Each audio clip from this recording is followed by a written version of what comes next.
Zouden jullie liever iets weten over die broertje? Die weet iets. Die weet iets of die kent iemand die iemand anders kent. Er is gelijk een schim op een site zich uit onder de grond. Je moet mij helpen. Je moet helpen. Nick, als je met iets bezig bent, hou mij er niet buiten. Ik meen het, hè.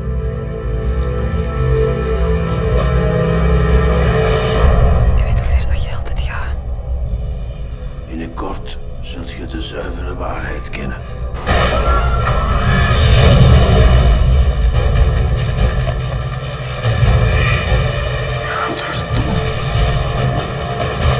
Ik blijf er gewoon zitten! Gelijk een laatste scheidlaat! Wacht niet, Jette! Ik zeg, ik ga niet zeggen!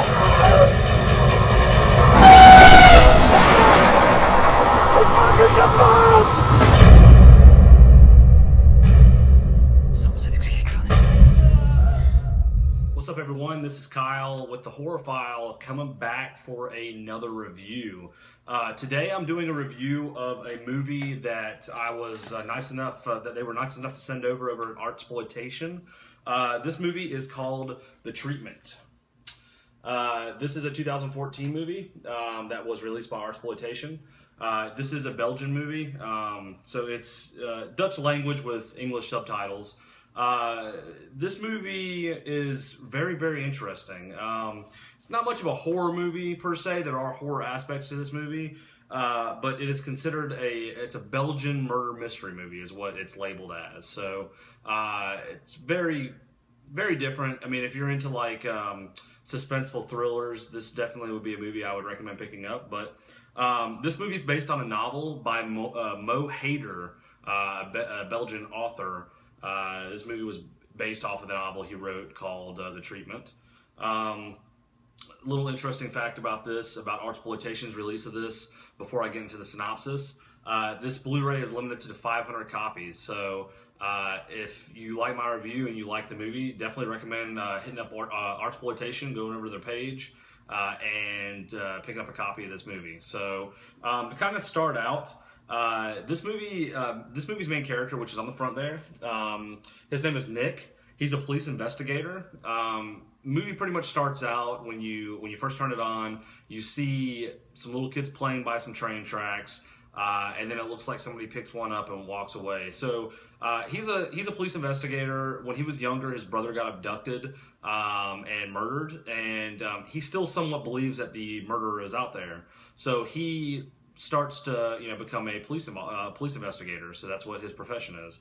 But the movie basically is based around Nick. He's a police investigator, and he's investigating a case where a mother and father were bound and beaten and forced to hurt their child. So you get to this scene where this mother and father are pretty much bound, beaten. They are the child's bound. Their mother and father are forced to hurt the child. The child's being hurt by the abductor, which you don't find out to the end who it is.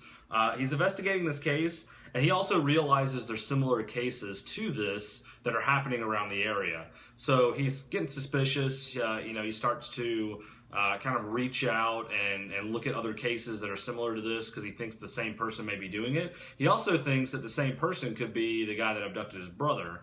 So, and after all this happens, after the parents are bound and beaten, they end up disappearing. The kid ends up vanishing. So the child ends up vanishing. They never find it, or if they do find it, it's dead. The kid's dead. So the incidents of, like I was saying, the incidents of these cases that he's investigating, they trigger memories about his brother being abducted.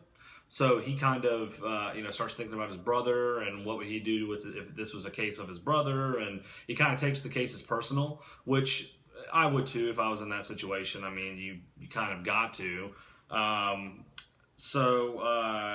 Obviously he still thinks the abductor's out there. This movie, it kind of leads off from there. I mean, there really isn't a whole lot after that. Pretty much the whole movie is him investigating these cases. There's a couple other cases that happen where these parents just get drugged, bound, beaten, the kids vanish. And there's a lot of clues that lead up to who this person could be. He has to rule out a lot of people that he thinks that it may be. Like one of the people that he actually tries to rule out is one of the swimming coaches of the children, who is pretty much a pedophile. I mean, you could tell in some of the scenes that the guy's in, he's very odd. He's a swim instructor and he's touching these kids inappropriately. There's a guy that lives next door to Nick in the movie, the police investigator, at his home. He's an old man, and Nick always thought that this was the guy that abducted his brother and killed him. They never had a warrant, and they had him under investigation at one point, but he got released. He's always taunting Nick. He's always going over there and taunting him at his house, and he shows up hiding, and Nick sees him outside, and he's like, get the fuck out of here. And then there's one scene in the movie which, honestly, I kind of found it funny. It was messed up, but it was kind of funny at the same time, where Nick's having a party at his house, and the old man walks over, and he has a bag full of bones, which is kind of creepy. And he's in the rain, and he sees Nick, and Nick sees him, and he just drops the bones all over the ground and starts laughing, and then runs back into the woods.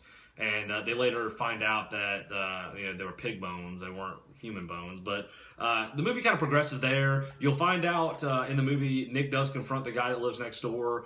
Some stuff happens there. And also, there's other characters in the movie that he works with. There's some police officers that he works with. That he's more of a loner police officer. He doesn't like to work with a group. He does have a partner, but he doesn't really include her in much. But there's other characters that you'll find out in the movie and learn about them, and there's other characters that are involved with the murders that you'll learn about. I would consider this a slow burner. A lot of the scenes in this movie, it's definitely one of my favorite movies so far of this year. I love movies like this. I love thriller, supernatural movies that are like horror, like murder mystery movies. I love these kind of movies. This movie was awesome. This movie. Before I say anything about it being a slow burner, I give this movie probably a 9 out of 10. I really enjoyed this movie. Very awesome cinematography, very well directed, very well written movie. The actors were excellent, perfect. Like I said, it is a foreign movie. There are subtitles, but everything about this movie really was just about perfect. Now to the bad, it is a slow burner. It is 2 hours long. Pretty much half of the movie is based off of Nick investigating these murders. Now, there are certain scenes, horror-like scenes, where he goes to these murder scenes, or he finds things that are very disturbing. But it's still considered, in my opinion, it's a slow burner. It's a police investigation slow burner. It's one of those movies that you really have to be, I personally think this movie is, once you put it on, you start watching it, you have to finish it. Like, I put it on, I watched more than half of it, and I had to do something, and I immediately, when I got done doing, what I had to do, I came back and I turned it on and I finished it. It has an excellent ending, big twist ending. But I very highly recommend this movie. Like I said, it's one of my favorites so far this year. Non-horror wise. 9 out of 10, definitely all day. It's something else I wrote down. This movie kind of reminds me of the movie Seven with Brad Pitt and Morgan Freeman. If you really like Seven, I really highly recommend this movie if you're into foreign films. Check out Artsploitation. Artsploitation is putting out some great stuff. They're actually going to be sending me over some more stuff soon that I can review. I plan on making a sort of like a series dedicated to these reviews that I'm doing of theirs, because I've watched 2 or 3 of their movies and I really enjoy them. Another movie I'll be reviewing soon that I haven't watched yet is Horsehead. They sent me that one over too. I'll be reviewing that here shortly. But yeah, be on the lookout for anything Artsploitation. Check them out. Like their page on Facebook.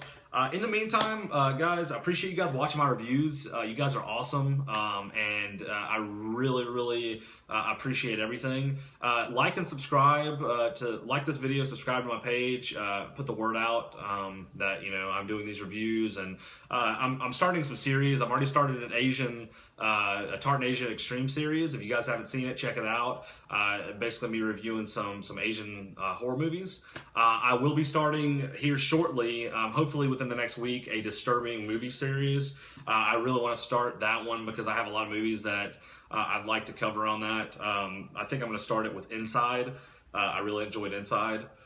I've seen it actually a couple times, so I should be able to review it pretty well. And there's a couple other disturbing movies I like to do. I really like to do a review on Cannibal Holocaust, which is one of my favorite movies of all time, and Cannibal Ferox.